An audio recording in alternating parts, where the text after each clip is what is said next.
and our recommendations and conclusion. So 1, the basis of our conclusions about the bill. Net rights analysis of the bill is based on several considerations, including A, the 1992 Constitution of the Republic of Ghana, which recognizes and guarantees the fundamental human rights and freedoms of all persons, irrespective of race, place of origin, political opinion, color, religion, creed, or gender. B, a recognition that legislation should be based on the respect for the Constitution and Ghana's legal obligations as signatory to international and regional human rights instruments, and as a member of the Committee of Nations, our history, culture, and lived experiences of tolerance and inclusion of peoples all across Ghana. And C, the fact that the enactment of law should not be hastily undertaken unless there are compelling reasons for haste, such as an emergency. We then interrogated the proposed bill guided by the following questions. 1, does Ghana need a promotion of proper human sexual rights and Ghanaian family values law? 2, does the law as proposed address the issues it identifies as concerns? 3, what harm is likely to come to all members of Ghanaian society if this bill is passed into law? And 4, what is needed to address the concerns that have triggered the bill? So first, does Ghana need a promotion of proper human sexual rights and Ghanaian family values law? NetRight contends that existing law sufficiently addresses issues that the proponents have used as justifications, including child sexual exploitation and acts classified as unnatural carnal knowledge, such as sodomy, bestiality. Chapter 6, Sections 97 to 111 of the Criminal Code of 1960, Act 29, have comprehensive provisions prohibiting and punishing rape, defilement of children under 16 years old, indecent assault, unnatural carnal knowledge, including bestiality, incest, causing seduction or prostitution of children under 16. Chapter 7, Sections 273 to 279, prohibits and punishes prostitution and the keeping of brothels, while Sections 280 to 284 prohibit and punish public obscenity. Section 29025 prohibits public nuisances, including indecent exposure, and Section 69A prohibits female circumcision. The Children's Act of 1998, Act 560, contains a raft of provisions protecting children or persons under 18 years from harm, abuses, and exposure to physical and moral danger, setting out the rights to grow in a safe, healthy, and nurturing environment, and making provisions for children in need of care and protections. NetRight believes, therefore, that there are sufficient laws for addressing sexual offenses which make a new law redundant. If there are any identified gaps in these laws, they should be reviewed and amended, and efforts be made to enforce the existing legislation as needed. What the bill adds is a muddled treatment of human sexuality, stigmatization, and the criminalization of a wide range of sexual and gender identities, orientations, and ways of being, which should not be subject to criminal law. By claiming for itself the notion of proper human sexuality and family values, the bill seeks to impose the morality of the sections of society, which, no matter how dominant, should be subject to the test of constitutionality and respect for the fundamental rights of all. The bill, as presented, makes several false and exaggerated claims that LGBTQ+ persons are responsible for a range of societal problems, including the erosion of family values and the transmission of HIV/AIDS. But these behaviors are also attributable to heterosexual behaviors. Moreover, several of the bill's provisions are in breach of the 1992 constitutions and Ghana's human rights obligations. In particular, Chapter 5 of Ghana's 1992 constitution embodies a Bill of Rights. Article 17 to 21 sets out various rights from general equality for all persons and prohibits discrimination to general fundamental freedoms, including the freedom of association. Article 33(5) provides that the list of rights in the chapter is not exhaustive and incorporates other rights, which are considered to be inherent in a democracy and intended to secure the freedom and dignity of man, and in this case, woman. In what follows, we intend to demonstrate that several clauses of the bill will, if passed, have the effect of taking these rights away from Ghanaians. So does the law as proposed address the issues it identifies and concerns? Now, the bill has 4 objects. 1, provide for proper proper human sexual rights. 2, promote Ghanaian family values. 3, proscribe LGBTQ+ and related activities. And 4, provide for the protection of and support for children, persons who are victims or accused of LGBTQ+ and related activities, and other persons and related matters. However, we contend that the bill fails to address the objects it claims to address because of its draconian, contradictory, and discriminatory provisions, which seek to recruit the entire nation to police sexuality, endanger familial and societal cohesions, and create an environment in which mob justice can thrive. Now, 1, proper human rights are prescribed in a discriminatory manner, and young persons are left without necessary education that protects them from sexual predators. The preamble seeks to prescribe, quote-unquote, proper human sexual rights in relation to LGBTQ+ persons, and specifically bring LGBTQ+ persons within the purview of criminal law provisions on unnatural carnal knowledge. Yet the sexual acts described in Clause 6.2 are not peculiar to LGBTQ+ persons. Clause 2BI excludes all material on comprehensive sexuality education without specifying which components are offensive, yet includes puberty rights, which tend to target girls and not boys, who are predominantly the initiators of sexual relations. This is Clause 2C.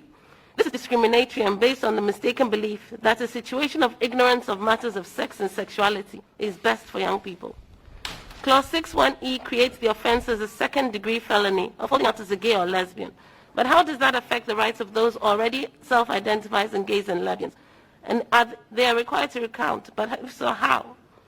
It is not also clear what the bill intends to achieve with the provisions on Clause 10.2 on, quote, public show of amorous relations between or among persons of the same sex. Who decides what is amorous, and how will this be established? On Ghanaian family values, the bill fails to conceptualize family values in a diverse and holistic manner and to create structures that support these values in full recognition that cultures in Ghana, Africa, and elsewhere are undergoing constant change and are subject not just to ethnicity, but to the Constitution and other laws of Ghana. The provision is silent on several Ghanaian family values, including the disapproval of adultery, family abandonment, and the neglect of children and parents, gender-based violence, the sexual abuse of children leading to teenage pregnancy, transactional sex of all kinds, including sex for grades, sex for jobs, and contracts, male child preference, and discrimination against girls.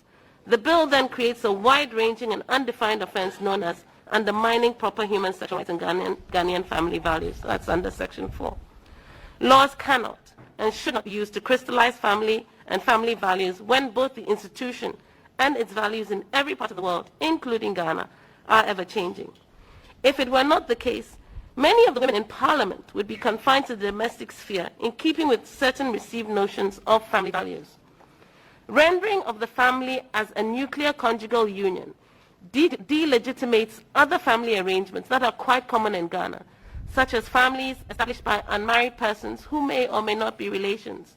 Many of these families are positive, constructive, and also culturally acceptable responses to adversity and the vicissitudes of life.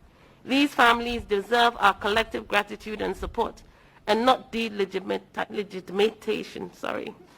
Stating that marriage is a lifelong relationship contradicts the Marriage Act in offering a new definition of marriage through the back door. This could result in delegitimizing marriages that end in divorce and families of divorced persons. But it also delegitimizes female-headed households, who are, by our sources or our research, 30% of all households in Ghana. 3, the prescription of LGBTQ+ and related activities criminalizes friends, family, and the general public.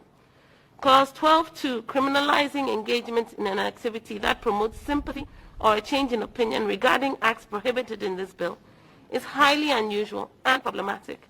It means once the law is passed, anyone who opposes the prohibited acts or speaks in sympathy of any act prohibited in it could face a term of imprisonment between 5 and 10 years.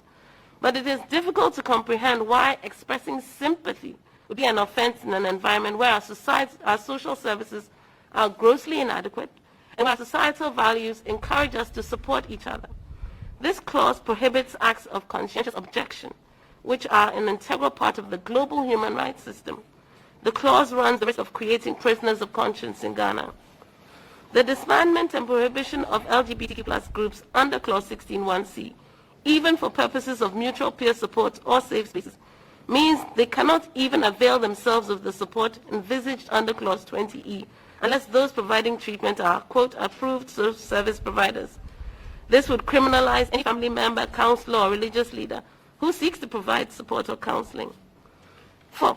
Provide for the protection of and support for children, persons who are victims or accused of LGBTQ+, is disingenuous in not recognizing that the tenor of the bill encourages the extrajudicial treatment and a lynch mob mentality towards LGBTQ+. The provisions on protection from extrajudicial treatment are already guaranteed by the Constitution and the Criminal Offences Act. The state should increase advocacy for these laws to all groups of persons at risk.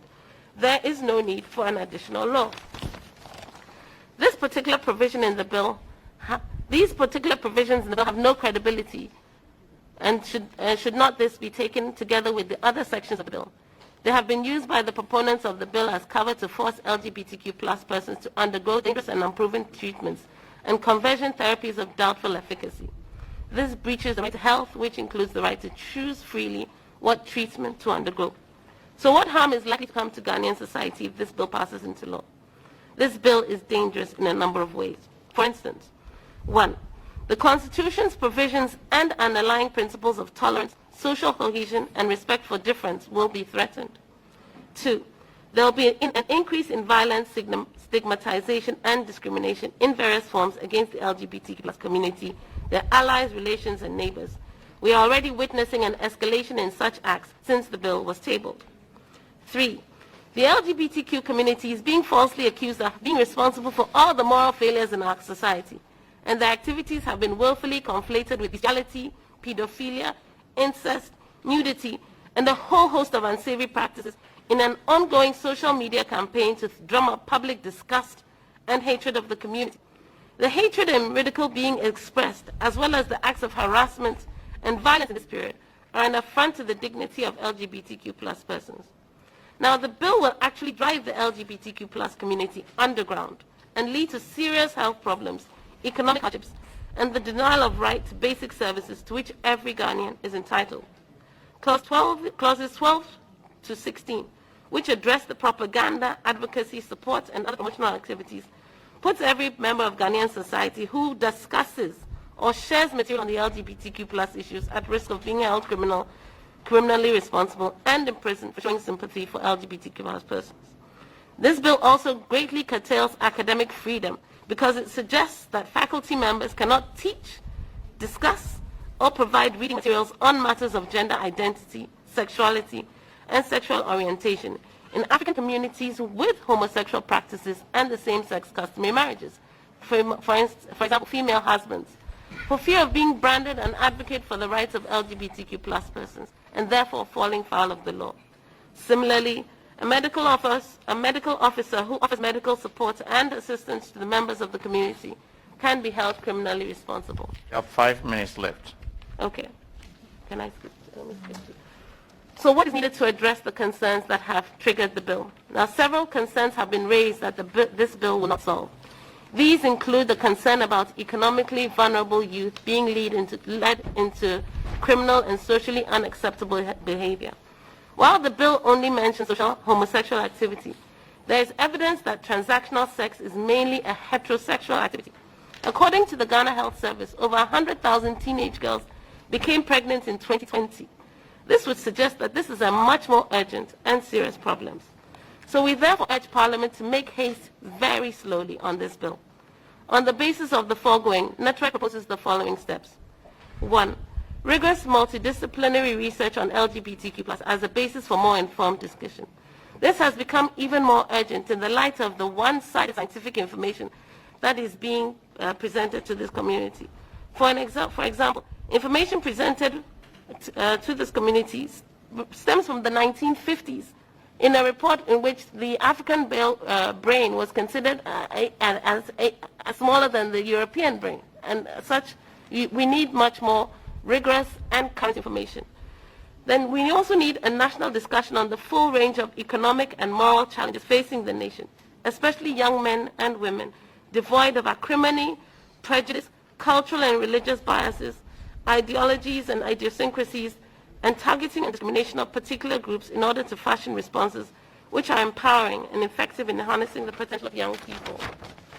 It is important, the bill should be suspended in our opinion, and efforts to be made to ensure that the security agencies and public are properly educated to refrain from mob violence and illegal arrests in relation to LGBTQ+ issues.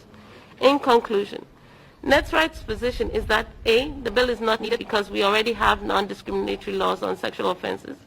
B, it does not do what it says it is about, make laws for proper human sexual rights and Ghanaian family values because of its idiosyncratic and unconstitutional approaches to lawmaking. C, it will cause harm if it is passed because of the surveillance and criminalized society it seeks to create. And D, some of the societal problems it identifies, such as the vulnerability of youth, are best solved through the creation of decent work from which the youth can benefit and age-appropriate sexual education to protect children and young persons from sexual predators, both heterosexual and homosexual. NET is baffled that the promotion of proper human rights and proper human sexual rights and Ghanaian Family Bill 2021 is being fast-tracked when several important and far-reaching bills, such as the interstate succession, property rights of spouses, and affirmative action bills, which are all related to the promotion of family values and gender equity, have not received the prompt attention they deserve, and in some cases have been pending for over 2 decades. If Parliament is committed to protecting women and the family, these bills should become law in the life of this current Parliament. Mr. Chairman, we'd like to add that we need to call attention to the language that we've had used during this session. We've been very dismayed that the very people calling for the promotion of family values are using that terminology which within our cultural context would not be countenanced. And we hope that to see the chair call order to this. Thank you very much. Thank you very much.